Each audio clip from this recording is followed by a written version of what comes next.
We good here. Good morning, everybody. Welcome back to the channel. This is, of course, MUFC versus everybody. I am your host, Sean, and this is the Manchester United channel built and powered and sustained by you guys, the community. You guys pushed us to so many subscribers, so many views.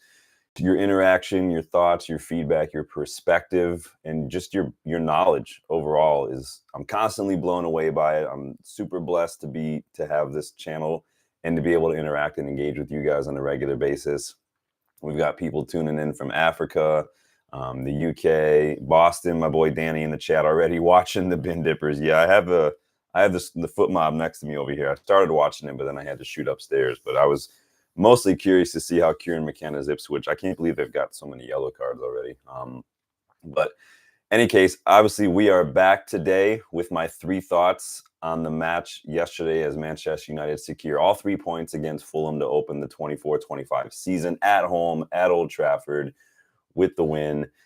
Before we do get stuck in, though, please hit that like button for me. Please subscribe to the channel if you are new, and let's do this. Justin, my guy, what's going on? My man's always trying to get me to do that stink meter voice. Maybe one of these days I'll do it. I'm so good at it, though. I don't want to get copyrighted. So, but yeah, today I'm back as always with my three thoughts on the match. If you are new to the channel, this is what we do the day after. So obviously we'll do the match preview, and then a few hours after the match, the same day, I'll do my initial thoughts like I did yesterday. Go check out that video if you haven't yet. And then after a day, I get to watch the match again. I get to kind of look around and find my biggest takeaways from watching United's performance. Of course, there are going to be other main talking points. Everybody's different, but that's the point of this channel, is everybody gets their perspective and opinion in. So I'm curious to hear your talking points, your biggest takeaways. I'll also touch upon some of the big takeaways from Ten Hag's post-match comments as well, and along with Marco Silva's. And then not a whole lot of transfer news, but I'll touch upon that a little later on. So again, hit that like button, subscribe to the channel if you are new. Let's dive in with my three thoughts on the match to start. So to get even just the small little kind of splitting hairs, pedantic, negative stuff out of the way, like, again, I try to be objective. I try to be fair and unbiased. So I do typically kind of look through it through an analytical and a critical lens. So there is a little bit of rust still in some of these players. There's a little bit of a few irons to smooth out in terms of, or a few wrinkles to iron out, sorry. So there's a bit of rust and a little kinks to still. That's my first takeaway. Obviously we saw some sloppiness, some rustiness, a bit of lack of that match fitness from like Bruno, especially in front of goal. He had a couple of really good chances where just the option he took was just not the right option. When there were times maybe Bruno was taking the shot when I think there was a pass to Rashford on at one point. Some of the shot placement that he was going for, like there was an instance where he had the ball on the right side of Leno, and he really should have taken that on his left and put it far corner, but he opted to kind of go for an outside of the foot, and it just didn't. Like little things like that. There was another chance where he maybe should have dinked it over Leno instead of doing what he did. Little things like that. Again, like I said, it is splitting hairs, but I want to make sure that I'm at least pointing it out, so I'm not completely ignoring it. And to his credit, our goal that we scored does come from him being strong, winning the ball, spinning his opponent in our own half on the touchline, and then creating all that space for himself to really just pick what the next option was. And had Xerxes in space, Bruno had time, like that came from him. So fair play to him on that one. Garnacho was another one I thought was just a little bit not quite up to match speed yet. I think that was maybe more of a mental thing. Obviously, everyone's gonna the chance, the sitter that he basically fluffed, because he came on the second half as a sub, right? And we know he wants to score.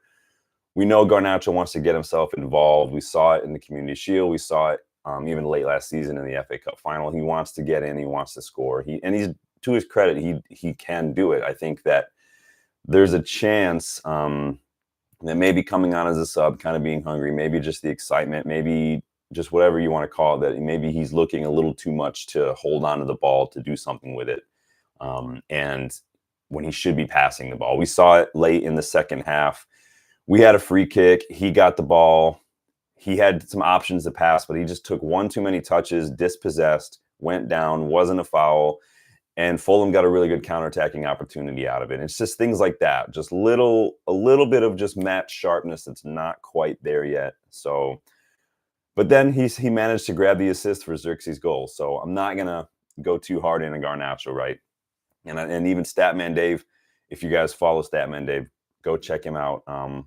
I'm like way more analytical than I am, way more of a stats nerd than me. I'm like not as much of a stat nerd, but he did put out a stat afterward that Garnacho has been directly involved in 17 Premier League goals for Manchester United. No teenager in the club's history has been involved in more. So, I mean, what do I know when I criticize Garnacho, right? And again, this isn't me saying they were bad necessarily. It's just some of the little lack of sharpness, lack of fitness, a little bit of that rust that I saw from a couple players. In terms of performance, if anyone was a bit below par for me, and again, I'm splitting hairs a little bit, it's first match of the season, it was really probably Rashford, and maybe you could argue Mason Mount as well. Rashford actually had the fewest touches of any outfield player to play 90 minutes yesterday. And I remember saying this at Loaded Dice Brewery, big up Loaded Dice, Detroit Red Devils, that he just wasn't getting into the match in terms of getting that ball. We just weren't getting our wingers involved as much as I would have liked to have seen. Mason Mount didn't really do much better, just 27 touches in his 60 minutes that he played. To Rashford's credit, though, he did create that one big chance. He did manage to get, on the end of some sloppy plays and create some opportunities. He didn't have a single successful dribble, though, which was kind of worrying. And people will say, well, yeah, look at his pressing. He was pressing. He won literally a single ground duel out of 8 attempted ground duels. So, I mean, pressing is not just closing down space. It's in like just trying to run up to somebody and getting sucked into a player with the ball. There's a system to it. And so I don't think Rashford quite has the footballing intelligence to do that effectively, at least the way we're trying to do it. Mason Mount was equally just kind of meh. Some of his stats, only 15 passes, 11 completed passes. Literally, for someone who played an hour to only complete 11 passes and only attempt 15, that's not great. What that tells me is, again, Mount, Rashford, Ahmad, not really getting them involved as much as I would have liked. Mount had no successful dribbles, only 1 tackle, and only successfully completed 4 out of his 10 ground duels. So again, just not quite imposing himself on the match, like kind of like Rashford. And again, I know I'm splitting hairs. I'm not trying to go in too harshly, but they just weren't really impacting the game as much as I'd like to see. So let's hope that we just build that up a little bit. On Mount, I did ask the question in another video, and I might do a special video on this similar to that Rashford video, but this could be a big season for Mount, not because I think that that's justified, like it's make or break, but I think that just the context surrounding the Mount transfer in general, and again, a lot of that's not his fault, but I need to know why we signed Mason Mount. I need to know what the plan is for him. Is he going to play in the pivot? Is he going to play as an 8? Is he going to be behind Bruno? Like, is he going to rotate? I need to know what Ten Hag saw in him. I need to know why we gave him that 7 shirt. I need to know what the plan is, because a lot of people have criticized that transfer. We didn't really necessarily need it at the time. Obviously, Bruno could stand to rotate, but Mount has yet to show me that he is an adequate rotation option for Bruno. He has a lot of questions to answer, and again, that might be harsh, but again, given last season, we didn't really see much out of him. There's going to be expectations. He's going to need to perform and kind of make up ground, and Ten Hag really should be hoping that he does so as well. So that's a little bit of my first point, just a little bit of rust, a few wrinkles to iron out. Danny B says, yeah, Rashford, Mount poor, need to be dropped for Garnacho and Xerxes. Mount money should have been spent on Kim. And that's the thing that we get at United. I think the Mount signing, obviously people will make those Ten Hag connections. He wanted him on loan. He was at Ajax. He watched him play when he was on loan at Vitesse. We gave him that number 7 shirt. There was reports that Ten Hag was key in that negotiation, but I do think Mount had a lot to do with a Glazer signing as well. Obviously, we might never know, but I just don't see when I look at the signing itself, I don't see how he fits in, because he's not going to force Bruno out, and he's not really going to play in a double pivot like we play. Not really going to play on the wing. It's just a lot of money. And like Danny said, last season, we had other priorities, and it just didn't make sense at the time. So It is what it is, but I'm not going to say I'm disappointed that we had Johnny Evans. It's disappointing in terms of the way we go about our transfer policy, but Johnny Evans was very good. So let me know your thoughts on that. Don't forget to like the video, guys, if you are sitting here and you're watching and you're still buzzing about 3 points. You're still buzzing about debut for goal for Xerxes in front of the Stretford end. Inject that shit into my veins right now. Number 2, what a day for debuts. Nusayr Mezraoui may have been the only new signing to make his full debut, but he, Xerxes, and Matthias de Ligt all, to me, they all shine in their first match in the United shirt. A little bit of numbers for Mezraoui. 92% pass accuracy, 7 passes into the final third. In the first half, he played 5 passes into the final third. No player on the pitch played more into the final third. 5 ball recoveries, 3 out of 3 ground duels, 3 interceptions, 2 out of 2 tackles, 2 clearances, plus that brilliant tackle in the second half to win the ball between Iwobi's legs. Do you remember that one? He came through, stuck his leg through Iwobi's legs, poked that ball away. He took Iwobi down, but he got the ball because his legs are so long, and it was ours. And then we won a few seconds later after someone tackled, I want to say it was Garnacho. He might be the signing of the summer for me just in general. And 15 million could prove to be an absolute steal. If he stays fit and he continues playing like that, 15 million is that's nothing. That is the bargain of the decade as far as I'm concerned. And Danny, I know Danny's been praising Mezraoui for weeks now. I always said he was the one best right back in Europe. Yeah, he was like, wow. I mean, I know I just lauded him yesterday, but I have to point it out again today. And it's not just him, like we're talking about day for debuts. Despite coming on as a sub, Xerxes was solid. He came on for about a half hour, right? 12 touches, 8 out of 9 passes completed. He got 1 shot, 1 goal. Again, just kind of like Højlund, 1 shot, 1 goal. Like you get him the ball, he's going to shoot, get in good positions. And you saw the difference when we had an actual striker on the pitch. We were in the first half, that ball would have been played in by Garnacho, but no one would have been there because we didn't have a striker on the pitch in the first half. And we get a striker on the pitch, lo and behold, he's in that position to make that play and finish that shot. I said it yesterday, I'll say it again today. Had Xerxes started, I do think we could have had another 2 or 3 goals on the day just with some of the chances we created. And apparently, he is the 22nd Manchester United player to score on his Premier League debut. So I thought that Xerxes did very well. Dropping back to build up, really good, brilliant one-touch link-up play deep in the center of midfield. And obviously getting that goal with that Spartan kick into the bottom corner. Couldn't have asked for more from him and from Mezraoui.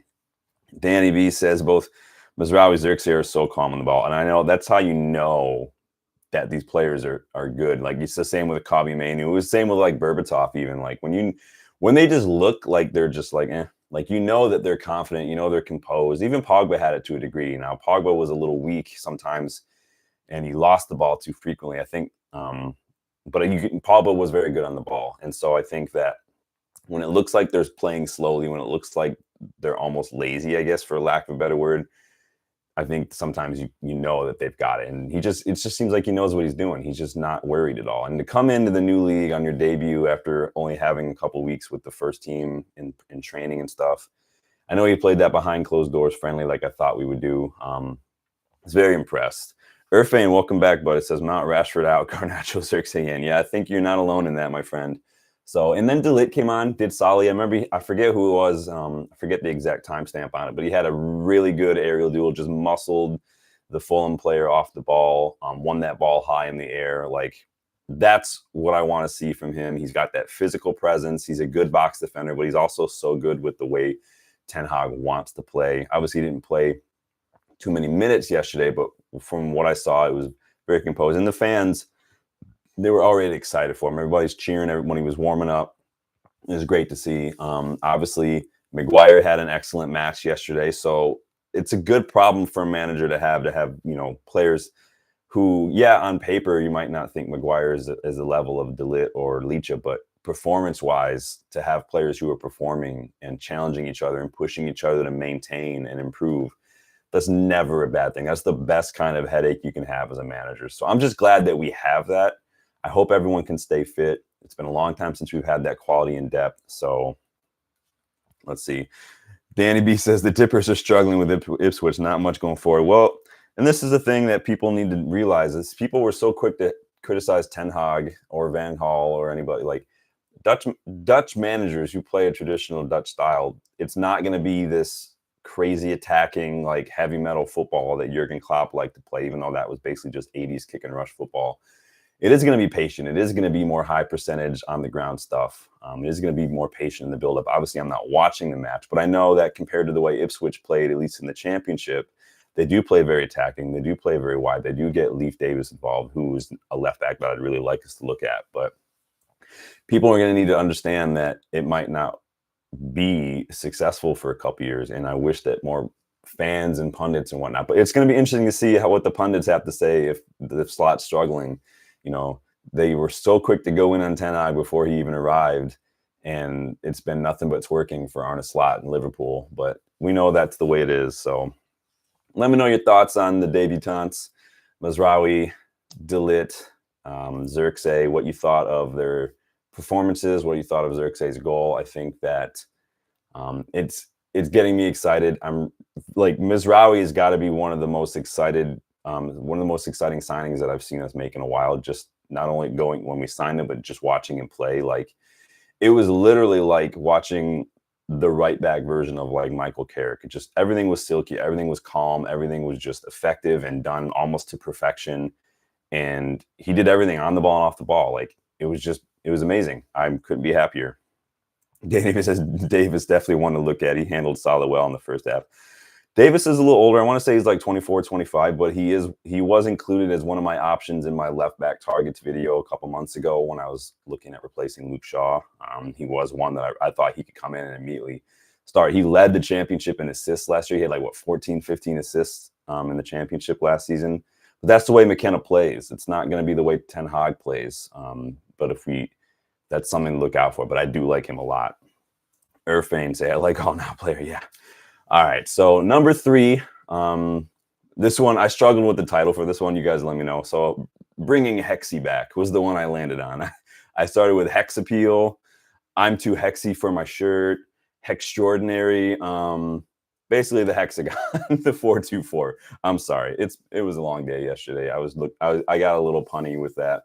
But that hexagon, that 424 defensive shape, it's like, Mazraoui, I was excited about the hexagon. I was probably getting on people's nerves yesterday at the bar because it was effective, and I'm so glad to see that there's some more tactical plan or tactical security to our defensive shape now compared to last season. And maybe it's a low standard, but compared to last season, what we've seen in the last couple of games right now, and even late last season with this 4-2-4, is really impressive. I'm really, really happy with it. And it didn't disappoint again. Our pressing from the front and to the side when the fullbacks get the ball limited Fulham to just counterattacks or playing it back to the keeper. It was either long balls to Traore, who, to his credit, yeah, he's big and he's fast, but that's literally all he can do. Or they were passing it back and forth between the center back and Leno. To be fair, again, like I said, Traore's pace did get Fulham into advanced positions on the ball, but they couldn't really do much after that. Some of that was down to some excellent defending. Some of that was down to poor passing on their part. And some of that was down to Onana sweeping. But at the same time, those are all things that are going to happen. I'm still going to praise Harry Maguire for that 2-on-1 challenge that he made when he found himself in that situation, that potentially match-saving challenge. I mean, and you do need those moments sometimes. Sometimes when you have such a tactical system where everything needs to work, it's like, you guys ever watch that movie 300? Where Jared Butler's character Leonidas explains how the phalanx works. It all has to work together. One person doesn't do it, it all kind of falls apart. And so you're going to have situations, just because footballers are human beings, they get tired, they make mistakes, and sometimes the opposition is just better in that moment. It's going to happen, and so you will have to rely on individual players and individual moments in some of those situations, and we saw that yesterday. So Irfane says, I watched Liverpool game, no more easy game now in the EPL. Yeah, Ipswich, I think, are going to be a little interesting. I hope they don't go full like Leeds under Bielsa, where it's just attack. But I do think McKenna is a very good manager. I don't think he's ready for United like a lot of people were, but we'll see in a couple years if he can keep them up, if he can get into a mid-table, if he can start challenging maybe for a League Cup or something, then we'll talk. But that's at least 3-4 years away, in my opinion. He's young too. He's younger than me, I believe. So don't make jokes. So looking at the heat map, like I said, with this hexagon, this 4-2-4, looking at the heat map for both teams, the majority of our touches were on both wings in Fulham's half. So we're getting the ball wide. We're finding that switch of play. We're building up the attack from Mizraoui, from Dalot. And Fulham's, the majority of Fulham's were literally, if you look at their possession map, it's literally just a big orange-red blob on Bernd Leno, the keeper. And if you look, the next most frequent touches they had was from their left-sided center back. And then when you marry that to their most frequently used pass, that was the pass between Leno and I think it was Diop. It could have been Bassi. That was their most frequent pass. So what that tells you is that our press, our 4-2-4, the two advanced players, in that case being Mount and Bruno, we're pressing that trigger. So when the center back gets the ball, that's the trigger to close down the space, and it forces him to play it back to Leno. And then that is what we did. And that's why I'm excited, because it's working. It's working well, but it does rely on your players just knowing those triggers and being willing runners. And it relies on your wingers marking the fullbacks very, very well as well. We did well to close down their fullbacks when they received the ball on the side as well. I think that we did a very good job. I think everybody's buying into it. Whether or not the players have the quality to sustain it is one thing, but everybody seems to be buying into it. And I like what I'm seeing. And I think it could only become more effective and more secure with someone like Ugarte or even Collier rotating into the match now and then. Someone who is going to have that little extra defensive bite to them, not being afraid. Because we've ever seen Collier, he does have the reading of the game to know when to step up and make a challenge and when to kind of sit back and maybe let the play come to him a little bit. And I like that. Irfan, does Man United have a new bid today? For who, my friend? Let me know. So I like that shape. Let me know what you guys thought of our new defensive formation, that 4-2-4, that hexagon. Are we bringing Hexy back? Is it hextraordinary? Is it too hexy for the shirt? You let me know what you think. Let me know if I should just stop trying to make puns out of these things from now on too, because I'm not even embarrassed to say I spent way too much time coming up with the puns for that. But those are my main three thoughts. I want to move on to some of Ten Hag's post-match comments. So he was asked about Joshua Zirkzee, just the signing in general. I think Irfan says Adrian Schofer. Yeah, who does he play for? Ron. We were linked with him a little while ago. I think I feel like I might have mentioned him in my left back video. It was so long ago, I don't remember. But anyway, Ten Hag's post-match comments, asked about Zirkzee being Dutch. What was the idea behind that signing? I swear, the press had been pushing for Ten Hag to be sacked since before he arrived. It's ridiculous. We saw these kind of stupid questions the other day about Dutch players and former players. And no one seems to care when it's another club or even when it's another manager at United. Like, literally, Jose Mourinho and Nemanja Matic are attached at the hip. Like, every single club they go to, Mourinho goes to, Matic follows him. Klopp wanted to sign German player Julian Brandt instead of Mo Salah. He's signed many players from the Bundesliga, the league that he knows, but no one wants to bring that up. Arteta has signed Gabriel Jesus and Zinchenko from City, and when he coached some City, and no one wanted that. He also wanted to sign Licha from the Eredivisie. He ended up signing Jurgen Timber from the Eredivisie. So when another coach wants to sign an Eredivisie player, it's not that big a deal. But when we do it, just because of correlation, it's just this huge deal. It's ridiculous, man. Anyway, he was asked about signing Zirkzee. He said he has some attributes we didn't have. Straight away, he showed that. He's very good ball playing. He's very good in his linking up and his combinations, and we have some good ball playing offensive players, and they can take benefit from this. But that is what I wanted to say. He has to arrive in the box. He has to arrive in the box and score goals. He did, and the winner is very pleasing for everybody. Ten Hag continued and said he came from his holiday after the Euros. We decided he has to build up his fitness, and he had some deficits. He has had an individual program to build up his fitness, and then we had to bring him into the team training. So, again, Zirkzee wasn't able to join till late. Obviously, the deal was agreed before the Euros, basically, but came in, got his holiday, and kind of like everyone else, just needed to get back up to match fitness. I get that. I just wish he would have started. We would have probably scored more goals. And if he's good enough to be, if he's fit enough to be on the bench, I think just start him. You can always sub him off after 60 minutes if you want to, but I wanted us to get more goals. I wanted us to finish those chances. On the wasted chances, Ten Hag was asked, and he said, I think one space that we have to fill is killing in the box. You saw it in the friendlies and you saw it against City last week. We create enough chances and we have to not wait for a later winner. We could have been earlier in this winning position and we have to be more composed and learn to kill in front of goal. And again, he's saying the same thing we've all said. We need to be more clinical. It's funny, though, when you bring on a striker, how you finish the chance that you get. Ten Hag continued, said this also maybe because it is the start of the season and players have to come into full speed. We have enough players in the squad who have scoring abilities, and most importantly, we create the chances. And we do. Bruno Fernandes has been one of the top chance creators in the league since he's joined, like hands down. Like it's not even close, right? In terms of the next. It's a crime that he doesn't have more assists because we haven't had clinical strikers to get on the end of those chances. And so it is what it is. Hopefully with a couple of strikers pushing each other and the clinical strikers that with the shot conversion rate that, Xerxes and Højlund have, maybe, we'll see that. I think that Bruno could easily get probably 30 combined goals and assists this season easily if we continue the way we've been playing. Ten Hag was asked about putting Garnacho on the bench, and he said he played in an FA Cup final and then in Copa America. He had one game and then he had his break. He needed a break and we had to bring him into the tour. Fitness-wise, it would have been the best decision to be in the tour to work on his fitness. After a long season as a young player, he needed a break. He came late into preseason and we have players in wide areas who have performed very well. So he just, again, another one. And he looked a little bit rusty. Obviously, he came on in the Community Shield and did really well with the chances that he had. But I think that the rust isn't necessarily in Garnacho's body right now. I think the rust is just getting mentally back to that match sharpness and just that level-headedness in the moment, that discernment. So there was some concern about Maguire after the match, and Ten Hag was asked about this, and he said, he's not injured, but I had to bring him off because he had a problem before he gets injured, so a precaution. The win is very important, of course, but I'm so happy no injuries today.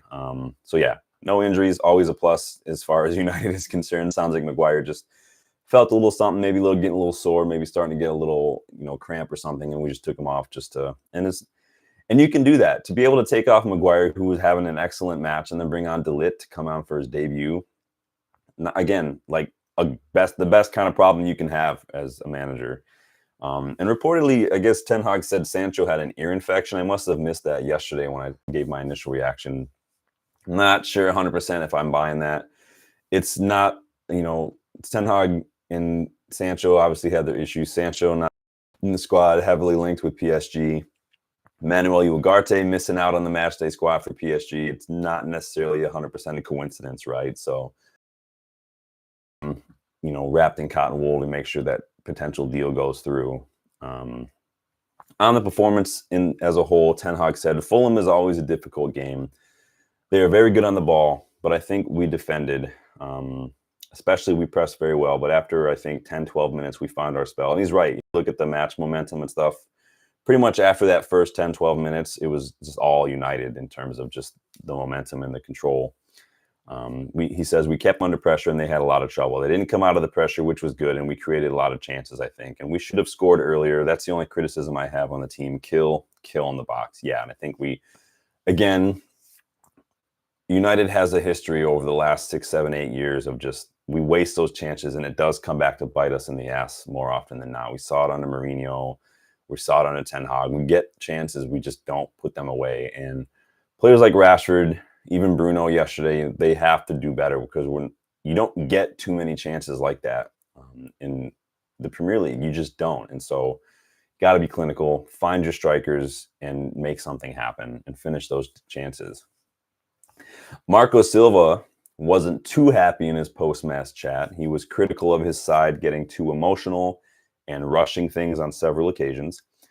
He said, so Fulham definitely did not play the way he wants them to play. And honestly, they didn't play the way that we thought they were going to play in our match preview. They relied a lot on those counterattacks, which it sounds like he wasn't happy with. Was that Fulham kind of just being the visitor being the underdog and doing the counterattack thing, or was that us forcing, imposing our will on them with our pressing? I think it's probably a little of both. I don't know what Marco Silva was on about, though, when he said Fulham didn't get the points that they should have gotten from that match. Fulham had an XG of 0.42, just 2 shots on target and over the course of 96 minutes.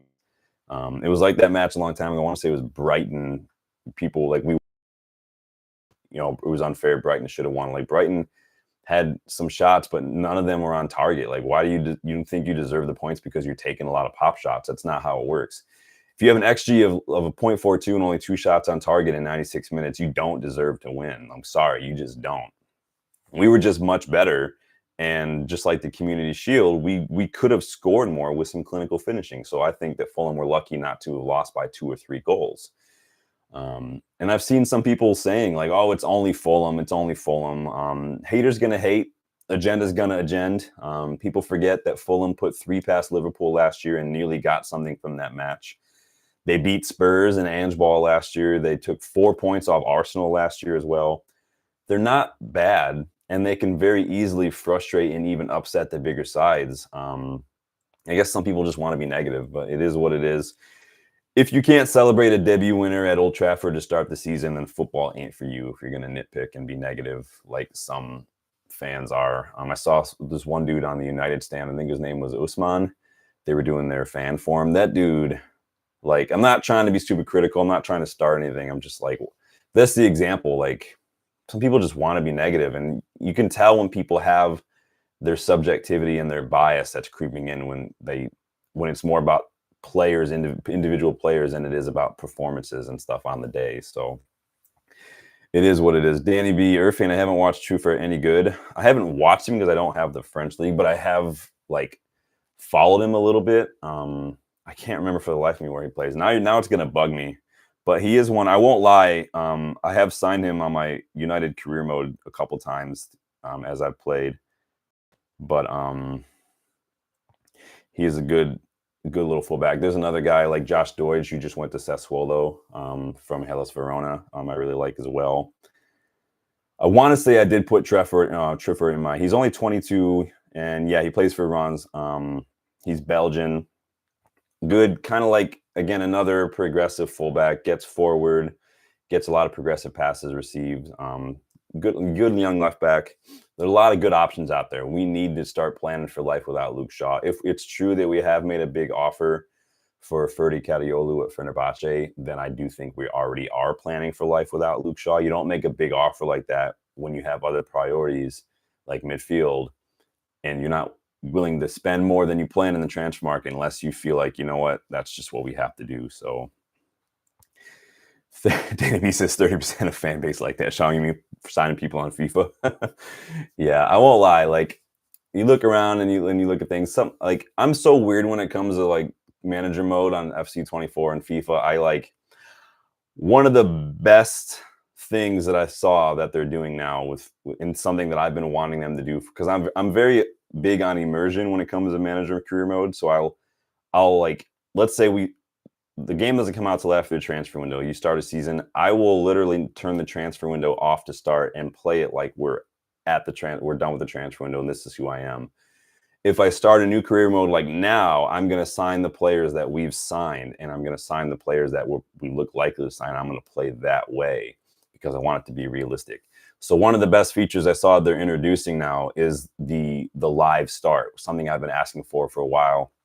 You can choose to start a career mode where you are, where the real life Premier League is, where Man United are in the league itself. You're going to have the realistic table, all that stuff, points, everything, the time in the calendar. So you can, if I want to start a new career mode playing United in the middle of November, it's going to start me there with the points, with the table, transfer windows locked and everything. I've been wanting that for so many years, just for the immersion, and I'm so happy that they're doing that. Obviously, they like to give career mode players like a little bit of a biscuit now and then to appease them. There's still so much more they can do with career mode, I think, because I don't play Ultimate Team. I don't do player career mode anymore because I'm old. It feels weird. I'm 38. I'm not going to make myself as a teenager, but I'm happy with that. So Danny, I haven't seen any sort of confirmation that he's a Brighton player yet. If you guys have, let me know. Danny says, did they add anything else to career? It will be the same as they've added a few things. I think there are um, youth academy tournaments now, so your academy players can actually play. So that's kind of cool. I'm trying to think what else they've done now. I don't remember off the top of my head. I remember just focusing on that live start because that was really, really impressive. I think the scouting system has added like dozens of more countries now. So that could, I don't know what that's going to do overall. Like if adding like Vanuatu is going to all of a sudden unlock a hidden gem as compared to like it's just scouting in like Serbia. I don't know, but we'll see. But I'm excited. I always tell myself every year, I can't buy it every year when it comes out. And I always end up doing it because I just get so excited. I've already returned FC24 for a trade-in, so I can just do it. I've already kind of made my peace with it. So, but that is my thoughts on the match. You guys have already brought up Trufar. I haven't seen the links with Trufar, Irfane. Let me know where those are coming from. We haven't, not a ton of transfer news. So Fabrizio Romano gave us a little bit of an update on Manuel Ugarte yesterday. And again, we kind of already mentioned it. It was just that he was out of the PSG squad. Obviously, Romano reiterated like he wants to join United.